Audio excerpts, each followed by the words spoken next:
প্রিয় বন্ধুরা, আজকে আপনাদেরকে একটি হাদিস শোনাচ্ছি। হাদিসটি সেই সকল মানুষদের জন্য যারা পৃথিবীর জমিনে শক্তির জোরে, ক্ষমতার বলে বলীয়ান হয়ে দুর্বল অসহায় মানুষদের উপরে জুলুম নির্যাতন করছেন, মানুষের অধিকার নষ্ট করছেন, তাদের জন্য। অতএব হাদিসটি মানুষের কাছে পৌঁছে দেওয়ার দায়িত্ব আপনার। আমি আমার তরফ থেকে পৌঁছে দিলাম। হাদিসটি মুসলিম শরীফের মধ্যে রয়েছে। হযরত আবু হুরায়রা রাদিয়াল্লাহু তাআলা আনহু থেকে বর্ণিত। একদা আল্লাহর নবী সাল্লাল্লাহু আলাইহি ওয়াসাল্লাম সাহাবাদেরকে বলেছিলেন, আতাদরুনা মাল মুফলিস? আমার সাহাবারা, তোমরা জানো অসহায় কে, নিঃস্ব কে? সাহাবারা বলেছিলেন, ক্বালুল মুফলিসু ফিনা মাল্লা দিরহাম লাহু ওয়ালা মাতা। ইয়া রাসূলুল্লাহ, আমাদের মধ্যে সেই ব্যক্তি তো নিঃস্ব, অসহায়, যার ধনসম্পদ, টাকা পয়সা নেই, মালামাল নেই, সেই ব্যক্তি সবচেয়ে নিঃস্ব, অসহায়। প্রিয় রাসূল সাল্লাল্লাহু আলাইহি ওয়াসাল্লাম বললেন, ফাকালা ইন্নাল মুফলিসা মিন উম্মতি। বরং আমার সাহাবারা, আমার উম্মতের মধ্যে সেই ব্যক্তি সবচেয়ে অসহায় ও নিঃস্ব। কারা? রাসূলুল্লাহ সাল্লাল্লাহু আলাইহি ওয়াসাল্লাম বললেন, মান ইয়াতি ইয়াউমাল কিয়ামাতি বিসালাতিন ওয়া সিয়ামিন ওয়া যাকাতিন। যে ব্যক্তি হাশরের ময়দানে আল্লাহর সামনে আসবে, নামাজ, রোজা, যাকাত আদায়কারী হিসেবে, নামাজ, রোজা, যাকাতের সব নিয়ে আল্লাহর দরবারে উপস্থিত হবে, কিন্তু সেই ব্যক্তির আমল নামায় এই সকল কাজও থাকবে, আর এই সকল কাজ নিয়েও আল্লাহর দরবারে হাজির হবে। জীবনে, জীবদ্দশায় কি কাজ করেছে? ওয়া ইয়াতি ক্বাদ শাতামা হাযা ওয়া কাযাফা হাযা ওয়া আকালা মালা হাযা ওয়া শাফাকা দামা হাযা ওয়া দারাবা হাযা।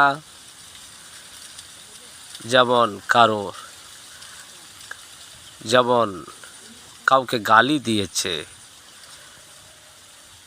কারো নামে মিথ্যা অপবাদ দিয়েছে, কারোর মাল অন্যায়ভাবে আত্মসাৎ করেছে, কাউকে অন্যায়ভাবে হত্যা করেছে, কিংবা কারোর উপরে অন্যায়ভাবে প্রহার করেছে, কাউকে গায়ের বল ছিল, লোকবল ছিল, পাওয়ার ছিল, ক্ষমতা ছিল, দলীয়, রাজনৈতিক, সাংগঠনিক, ব্যাস মানুষকে আর মানুষ বলে মনে করেন না, যা ইচ্ছা তাই করেছে। নবীজি বলছেন, যখন ওই মানুষ আল্লাহর দরবারে হাজির হবে, তখন ওই মাজলুমেরা আল্লাহর দরবারে হাজির হবে, আল্লাহ পৃথিবীর জমিনে আমার উপরে এই কাজ করেছে, আমাকে অন্যায়ভাবে মেরেছে, আল্লাহ আমার মাল অন্যায়ভাবে কেড়ে নিয়েছে। আরেকজন যে বলবে আমাকে হত্যা করেছিল, আল্লাহ আমাকে অন্যায়ভাবে গালি দিয়েছিল। আরেকজন যে বলবে আল্লাহ আমাকে অপবাদ দিয়েছিল, মিথ্যে অপবাদ, আমি যা করিনি আমার নামে চাপিয়ে দিয়েছিল। আমি গরিব ছিলাম, আমি দুর্বল অসহায় ছিলাম, ওদের অনেক শক্তি ছিল, পাওয়ার ছিল, সেদিন আমি বিচার পাইনি। আল্লাহ আপনি বিচার করুন। আল্লাহ রাব্বুল আলামিনের নবী বলছেন, আল্লাহ পাক ফায়ুতা হাজামিন হাসানাতিহি ওয়া হাজামিন হাসানাতিহি, আল্লাহ পাক তাদের প্রত্যেককে ওই জালিমদের নেকি থেকে নেকি সমূহ নিয়ে মাজলুমদেরকে দিয়ে দেবেন। মাজলুমদেরকে নেকিগুলো দিতে দিতে যদি নেকিগুলি শেষ হয়ে যায়, নবীজি বলছেন ফাইন ফানিয়াত হাসানাতুহু ক্বাবলা আন ইউকদা মা আলাইহি উখিযা মিন খাতায়াহুম ফাতুরিহাত আলাইহি। রাসূলুল্লাহ বলছেন যে এরপরে যখন নেকি দিতে দিতে যদি পাওনাদারের হক বাকি রয়ে যায়, তখন ওই সব মাজলুম ব্যক্তিদের পাপগুলো গুনাহগুলোকে নিয়ে ওই জালিম ব্যক্তির উপরে চাপিয়ে দেওয়া হবে। রাসূলুল্লাহ বলছেন সুম্মা তুরিহা ফিন্নার, এরপরে ওই ব্যক্তিকে জাহান্নামে নিক্ষেপ করা হবে। রাসূলুল্লাহ কি বললেন? যে ওই ব্যক্তি সবচেয়ে বড় নিশ্চয়, যার সব ছিল, নামাজের সব, রোজার সব, জাকাতের সব সব ছিল, কিন্তু সে কলসিতে ফুটো রেখে দিয়েছে, পানি জমা করছে, নিজে ফুটো, সব শেষ। হুকুকুল ইবাদ, হুকুকুল নাস, বান্দার হক, মানুষের হক, এ বড় কঠিন জিনিস। নামাজ ফরজাইন, রোজা ফরজাইন, সব আল্লাহর বিধান, অবশ্যই পালনীয়, কারোর জন্য ছাড় নেই।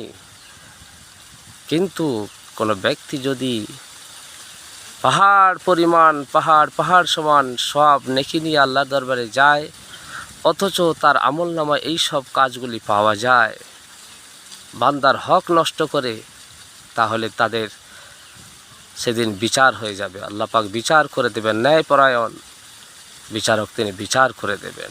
সেদিন কি হবে?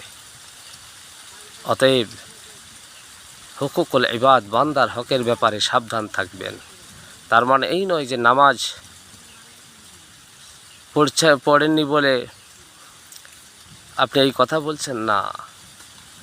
আপনি নামাজ পড়লেও আপনার ওই কাজের বিচার হবে, নামাজের বিচার আলাদা হবে। আবার নামাজ না পড়লে তো আরও বিপদ আপনার, তখন তো আপনার আর বাস বিচার নাই। নামাজ, রোজা, জাকাত, আল্লাহর বিধান উপেক্ষা করে যদি অন্যের হক নষ্ট করেন আরও, তাহলে তো জাহান্নাম আপনার জন্য একবারে ধরা। কিন্তু আল্লাহর রাসূল গুরুত্ব বুঝাতে বলছেন যে সে এত সব নেকি নিয়ে যাবে, বান্দার হকের গুরুত্ব কতখানি, তারপরে সে জাহান্নামে নিক্ষিপ্ত হবে। অতএব ভাইরা সাবধান, বন্ধুরা সাবধান। হাদিসটি সচেতনতার জন্য ওই জালিমদের নিকটে পৌঁছে দিন, মানুষের সচেতনতার জন্য, হেদায়েতের জন্য পৌঁছে দিন, এবং আমার জন্য দোয়া রাখবেন। আসসালামু আলাইকুম ওয়া রাহমাতুল্লাহি ওয়া বারাকাতুহু।